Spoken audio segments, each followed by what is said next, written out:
Title: Cross River Gorilla Hunting. Part 1 meeting at the Capital Cafe in Yaoundé. As the dry season waned, a Saharan dust storm swept across the city. Yaoundé thrummed with noise as if swallowing the desert's red dust and screaming it back into the streets. Every year, as March drew to a close, faded memories would descend slowly, stained red by the bundles, balanced on the heads of Nigerian and Chadian travelers heading south. Midday in Yaoundé was always hot and heavy. Heat flowed down the whitewashed walls and stone steps like molten water. At the intersection near the Capitol Hotel, the shadows of colonial buildings and swaying palm trees by Windy stretched long across the square. When I opened the door to the photo studio, a photograph of a gorilla nearly covered the wall aside. It was a large print, taken from Madame Marie's film. In it, deep in the forest, a silver-backed gorilla crouched atop a moss-covered rock.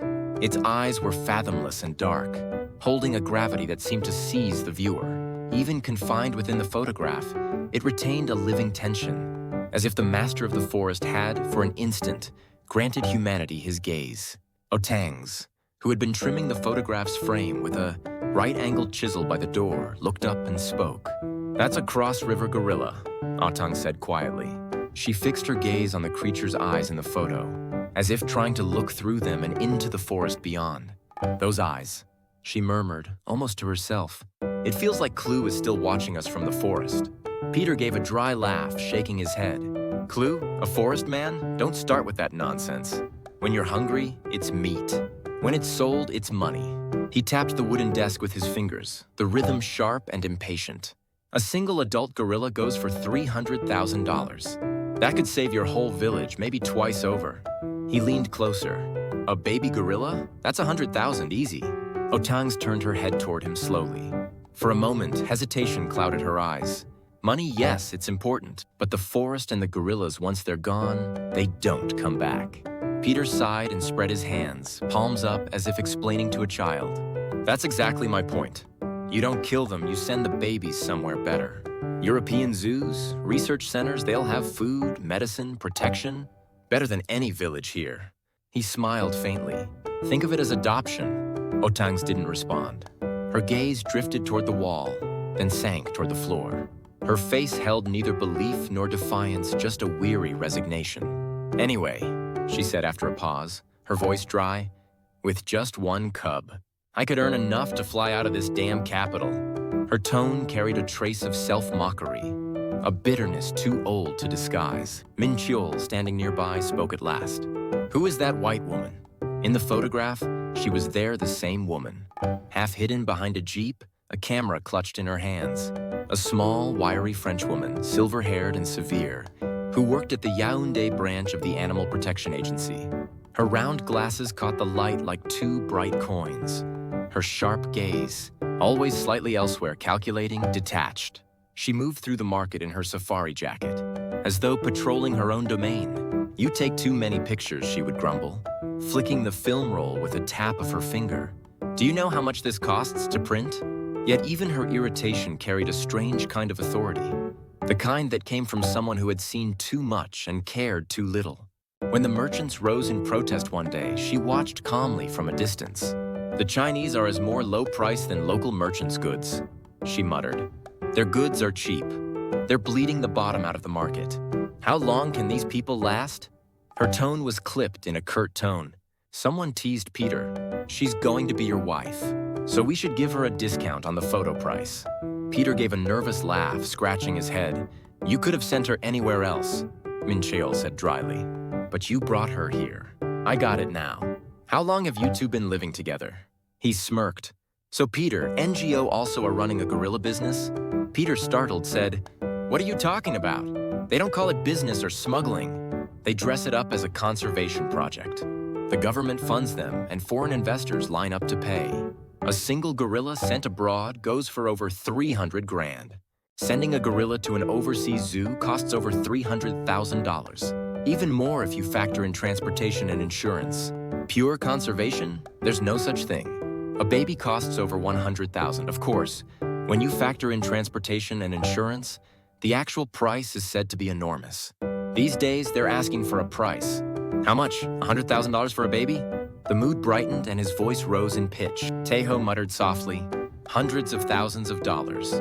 That's the amount it would take for an adult to earn for years. Still, it's a good business. The Europeans are pouring money into it. So why can't we? Otang's, what's wrong with that? Otang's glared at him mockingly. What's so good about that? Peter shrugged. Survival comes first. Wouldn't it be better to take the money and leave rather than just rot here? At that moment, the air in the room became heavy. Taiho looked between the two of them. No words came out. She muttered softly, "Who survives poaching? The gorillas? The children here?" She stared straight at him for a moment. "There's no responsibility behind the hunt?" Taiho looked down at the camera. "I just have to take care of my family." The words rang hollow. Otang smiled bitterly. Min Cheol suddenly shoved his chair with a squeak. "Hey, what's going on? The gorillas are calling us." "I don't want to watch from behind the barbed wire fence. Let's go and do some research." "It'll make money, huh?" His laughter shook the room, but my heart grew heavier and heavier. He muttered to himself, "Exploration money? Guerrilla business. Will this be the ultimate freedom?" Minchel shrugged and laughed again. "Young, isn't hunting difficult? It's almost the holiday. Let's explore those bastards and get some fresh air. And while we're at it, let's get the gorillas to drink a bottle of alcohol." Otang's retorted coldly, "Don't be ridiculous."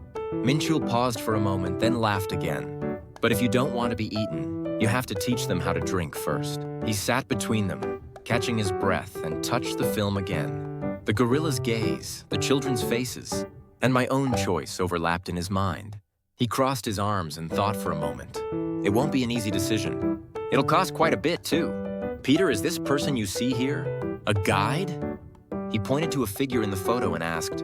Peter slowly examined the figure on the film. He reminded the film slightly and added, "Yeah, I think that's right. He seems to be the owner of a smuggling shop in Mogol Row. Wholesale market. He doesn't seem like a simple guide." He continued, tracing the figure's posture and expression with his finger. Nodding, he examined the eyes and gestures in the photo more closely. Not just a guide, but someone who reads the signs here and moves. The man in the photo had deep wrinkles on his face, and though he seemed to be smiling, his eyes were strangely cold. Standing with his shoulders squared among the locals, he gave off the air of a professional controlling something rather than someone who had come to help. "Peter, try hiring this guy?" Yoon Taiho said, his voice half-assed. A few days later, a small bar in Mokol Row. Peter was sipping a beer under a worn tent. The man sitting across from him was tall and thin, but his eyes were sharp. It was Alphonse. He was a jungle guide who also dealt with poachers. Peter spoke. "Alphonse, I need to take a few guests." Deep into the forest, towards Cross River, Alphonse took a sip of the beer left in his glass.